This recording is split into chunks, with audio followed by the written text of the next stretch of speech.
La revelación divina manifiesta con absoluta claridad la voluntad de Dios de formar un pueblo que le conozca, le sirva, le ame y le rinda culto.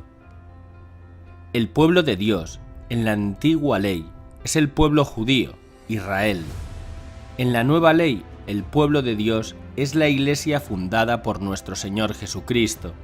La Iglesia católica y la revelación divina están tan estrechamente unidas que no puede existir la una sin la otra. El pueblo de Dios en la antigua ley. Dios eligió a Abraham para formar un pueblo depositario de sus grandes promesas, con quien estableció una alianza perpetua. La promesa hecha a Abraham la repite Dios a su hijo Isaac y a su nieto Jacob, a quien Dios le cambió su nombre por el de Israel. Con Moisés el pueblo de Dios se organiza en una unidad jurídica y espiritual, y se establece el pacto de la alianza entre Dios y su pueblo en el monte Sinaí. Con el rey David el pueblo de Dios se organiza como reino, un reino que no tendrá fin. Con la predicación de los profetas, el pueblo de Dios queda configurado como reino universal, único, espiritual, visible y sempiterno, en el que el Mesías prometido será sacerdote, maestro y rey. El pueblo de Dios en la nueva ley. Llegada la plenitud de los tiempos, de la que habla el apóstol San Pablo, el arcángel San Gabriel dijo a la Virgen María: «Vas a dar a luz un hijo, a quien pondrás por nombre Jesús.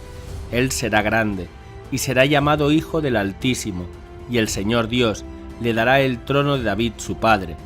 Reinará sobre la casa de Jacob por los siglos, y su reino no tendrá fin». Lucas 1, del 31 al 33. La casa de Jacob es el Israel de Dios, como dice San Pablo en su carta a los Gálatas. Es el reino mesiánico, la Iglesia de Jesucristo. Al empezar su vida pública, Jesús reunió y preparó numerosos discípulos, entre los cuales eligió 12 para que fueran sus apóstoles y fundamento de su Iglesia. A ellos confió la revelación divina y la predicación de su doctrina, y les encomendó la administración de los sacramentos. Fundada y organizada la Iglesia por Jesucristo, inicia su andadura histórica en Jerusalén el día de Pentecostés, cuando el Espíritu Santo descendió sobre los apóstoles. Aquel día se dejó sentir la presencia del Espíritu Santo en la Iglesia, con una serie de prodigios maravillosos: el viento huracanado, las lenguas de fuego, la transformación y el don de lenguas de los apóstoles. La Iglesia, institución divina y humana. La Iglesia católica, por su fundador, nuestro Señor Jesucristo, por su espíritu, por su organización y por sus elementos constitutivos, es una sociedad esencial y principalmente divina. Por sus miembros, que somos todos los bautizados, la Iglesia es también una sociedad humana. Cristo concedió a la Iglesia el triple poder de enseñar, regir y santificar a los hombres. El poder de enseñar, tal y como Cristo se lo entregó a la Iglesia, lleva consigo el privilegio de la infalibilidad, que consiste en una asistencia especial del Espíritu Santo, en virtud de la cual la Iglesia no puede engañarse ni equivocarse cuando enseña cosas de fe y costumbres. No puede tener a Dios por Padre quien no tiene a la Iglesia por madre, decía San Cipriano. Amad a esta Iglesia, sed fieles a esta Iglesia, sed esta Iglesia. San Agustín.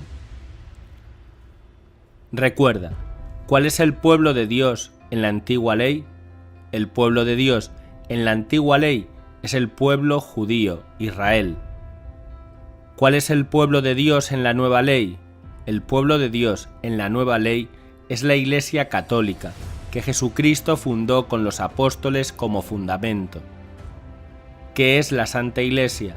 La Santa Iglesia es la congregación de los fieles cristianos, fundada por Jesucristo, cuya cabeza visible es el Papa. ¿Es la Iglesia una institución divina y humana? La Iglesia, por su fundador y sus elementos constitutivos, es una institución divina. Por sus miembros, que somos todos los bautizados, es también una institución humana. ¿Hasta cuándo permanecerá la Iglesia en la tierra? La Iglesia permanecerá en la tierra hasta el fin del mundo, como ha prometido Jesucristo.